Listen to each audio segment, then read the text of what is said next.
What's going on? My name is Joe. I practice talking on the internet, and I'd like to take a second to thank everybody who's been contributing to my Patreon. I'd like to thank all of you guys for your continued support, and also like to thank those who've contributed to the GoFundMe for the situation that I'm currently in. If that's something that you want to know a little bit more about outside of this video, be sure to check the links for the Patreon and the GoFundMe, and any contributions and even just support of those things through social media and stuff would be greatly appreciated. And more information about that's going to be released soon. I want to talk a little bit about this is technically a response to a video that I watched a week or so ago, or a week and a half ago, so at this point, from a content creator known as Chariot TV. There's sort of a side, I'd say like a side mutual community friend.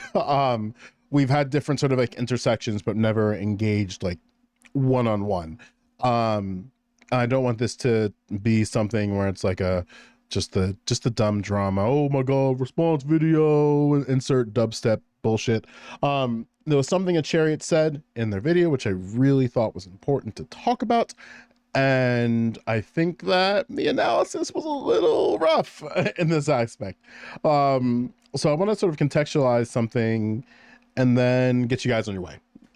So I don't know what this title is going to be, and it might be a little clickbaity, and I'm sorry in advance. But you know, we gotta play the game that YouTube plays a little bit, okay? So don't take it personally if the clip or thumbnail, whatever I end up putting, is charged. Let's first sort of lay down the field of play. America and the way that America is constructed, and you can say like maybe you can broaden it to like Western civilization. By Western civilization I mean Canada, the United States. These institutions are not designed for our comfort. They're not designed for the contextualization of our existence. They're not even designed for us to see ourselves within these institutions, and this affects all people. But what's going to happen is that those who are at the bottom of this racial, social, and political hierarchy are going to feel these things the most. So in America, as it currently stands, that's going to be Black people, in particular American descendants of slaves, trans women and trans men, and just non-binary people generally, as well as indigenous populations. Those three groups, oversimplified, are going to be examples of some, depending on the political context, their political, social, and economic context, they're going to feel it the hardest in America. Now, with that being said, there's going to be discussions and conversations about the issues that exist within these groups and how their existence interacts with other groups in different areas of activity. The problem that comes about is when you are not a member of an identifiable group, it's going to be difficult for you to engage in conversations properly. So what that could look like is you could see a bunch of women having a conversation about women's issues in the United States. And then me as a man, I walk in there thinking, oh, I'm going to join in the discussion, my fellow femoids. And the problem with my entrance into the conversation is that it no longer becomes a in-group conversation about in-group issues. It then becomes a integrated discussion about in-group issues. And when you have integrated discussions, those who are not members of that identifiable group have to understand how to integrate and what integration means, which is just merely sharing power and resources with other people. And when you're not a member of an identifiable group, it might be difficult for you to integrate yourself within a conversation and be able to just contribute properly. Now, another issue, I guess a side issue that comes about, is that you'll hear sort of like the outcry, listen to Black people, listen to women, listen to POC. And I think from just my communication with other Negroes is that what comes about is, in particular for white Americans, when they come into conversations about race in the United States, because they don't intersect with the Black identity, they'll sort of because of that otherization that exists within the conversation, they'll want to feel the need and desire to feel seen in the conversation. So what that does, intentionally or not, it starts beginning to be centered around out-group identity within an in-group conversation. And while sure, integrated conversations are valuable for people to like to understand and contextualize their role and their part in sort of like the game of playing along with other people, because they're not a member of that out group, it could potentially create some centering that is rough to deal with. So in discourse and discussions and debate, that could be something as simple as the sensibilities and the feelings of white people have to be a precedent in the conversation. And if a white person feels uncomfortable, then there's something going on with these Negroes, and these Negroes are the real racists. Because then when like the white person brings up something that might have maybe something to do, but not really relevant in the conversation, you'll get people, depending on their level of sensitivity to the situation, they'll go as far to say, shut up. They'll go to so far as to say, shut the fuck up, you cracker. Or even something as simple as like, yeah, maybe you're not properly equipped for this conversation right now. And like I mentioned in the conversation that I had with Mike Mena, there's this sort of like pervasive culture of white supremacy where if white people aren't centered in whatever the thing is, it's oppression. And what it means by its oppression means that the conversation, the discourse, the political charge has to have white identity centered within the conversation, or the conversation is not valuable. And if white identity is not centered in the conversation, then it's actually racist. This was an example with this during the CRT backlash, for those of you who remember that, even though it's not that far ago, but depending on how long this video stays up, it might be pretty far for some of you. Another example of this could be just the BLM movement. And what that manifests itself with just like sort of 2020 and beyond social justice. Another example of this, I'm going to touch on it very briefly, but I'm going to pull away from it because this conversation, I don't want to like just bulldoze over trans issues, is just the idea of if you're cis, you might have a difficult time understanding trans issues, which is true. As somebody who is a member of the cis het club, trans issues are and still difficult for me. And while I understand that it should be and is my duty to understand the injustice claim that exists, in particular the one about trans genocide, which people tend to really fuck up, that I have to listen more and talk less.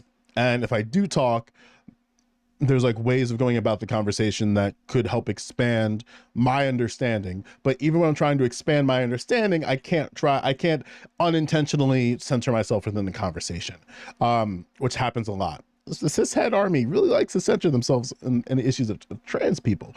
And even another example of this, and this is kind of tricky to navigate, is just cishet folks discussing trans issues at all, where because we don't have identity that intersects within the conversation where it matters, we run into problems where we might be indirectly insensitive to a situation, indirectly undereducated on a particular portion of an issue.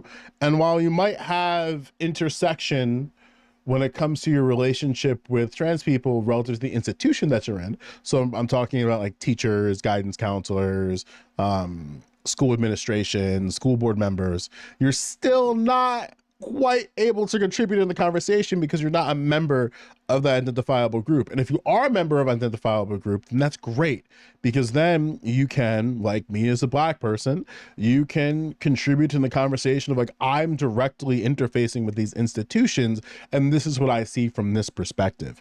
And those perspectives are valuable. But again, because I'm getting a little bit like side tangented, the sort of the plea that you could say with the center of this video, when you hear the phrase like listen to POC, listen to trans people, listen to Black people, listen to women, is that just recognize that it's possible that your lack of intersection of your identities, visible and invisible, could prevent you from contributing to the conversation in a meaningful way. So you have to be very, very cautious when and how you speak, because since you're not going to have intersections with your visible and invisible identity, you might have, intentionally or not, a proclivity to center yourself within the conversation. And that centering can pull away from care and attention to where it might be needed. And there's a bunch of examples of this. Like I mentioned, the few that you can kind of look and see how it manifests itself in real time is the BLM movement, and just the social justice really from 2017, 2016, real world 2014 and beyond. CRT, don't treat trans people like garbage in schools, don't treat trans people like garbage legislatively. And those are like the four that I could think of, or 4 to 5 that I can think of, that are like recent examples of how this non-identifiable group centering happens. And if you want some better examples, maybe I could post them on my TikTok of like very like sort of like clean examples of like, this is what this centering looks like. But I don't want to make this video like overly long on a pretty simple idea. So yeah, like I said, pay attention to how your identities intersect in conversations. And if they don't intersect in an in-group conversation, that's okay, but you need to be very cautious in how you contribute to the conversation and how you talk within the conversation. And if you want to have better integrated discussions, you want that consciousness to be there so you're able to contribute in ways that are valuable for everyone, and including, and especially those of the identifiable group whose discussion and discourse and debate are particularly about their issues. Now, it's hard. I'm not trying to make it sound like it's some easy thing that you can easily apply and go out into the external world and be a better converser. But I think that if you're looking to be better towards marginalized people, I think that's a very good place to start. And it's a very difficult place to start. But I think it's worth it in the long run. And I think that because, again, I didn't mention it at the top of it, but marginalized people don't control their own messaging. And a lot of times these messages and these slogans come from members of the out group. For instance, I have never heard a Black person say, listen to Black people, before the explosion on the internet about social issues. And it seems like it's an outcry to a particular group of people and their inability to not center themselves in conversations. So what ended up being what it seems to be a rallying cry and a plea to members of the out group to like stop centering themselves in conversations seemed to have been co-opted to essentially for white people to tell other white people to shut up, when in reality that never, in my opinion, was why Black people were frustrated. Like, Black people were frustrated, like I mentioned, because of the centering that white Americans have in conversations about race. But I never heard like Black people say listen to Black people until after about 2020, 2021. So maybe it's possible that message didn't come from Black people and Black people just heard the message in the external world and then took it upon themselves and reworded it and reused it.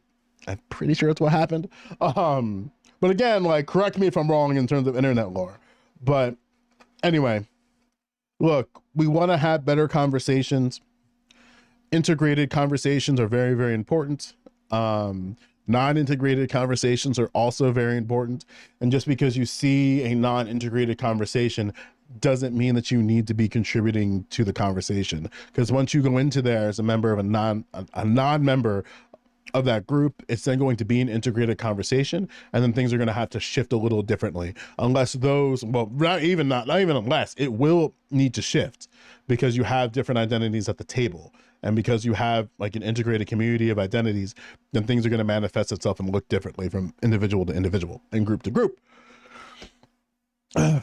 And again, like, I want to keep stressing this. This is not to say that white people shouldn't be talking about Black people. Like, that's never a position that I hold. But I do think that integrated conversations and non-integrated conversations are important. And because of the internet, a lot of people are seeing non-integrated conversations thinking that they can just go in there and make it an integrated conversation. When in reality, like, if you are a white person and you're seeing Black people talk about Black issues, it is probably best to listen more than you contribute. Now, if you are within an integrated conversation and it's with there from the jump, then obviously the rules of the road and how to navigate is different. And so we can contextual about the group that you find yourself in. But there is definitely, like I mentioned, hopefully I mentioned earlier, that there is a tendency of white people centering themselves in conversations, which makes conversations very, very difficult. Especially if we're talking a very like particular issue.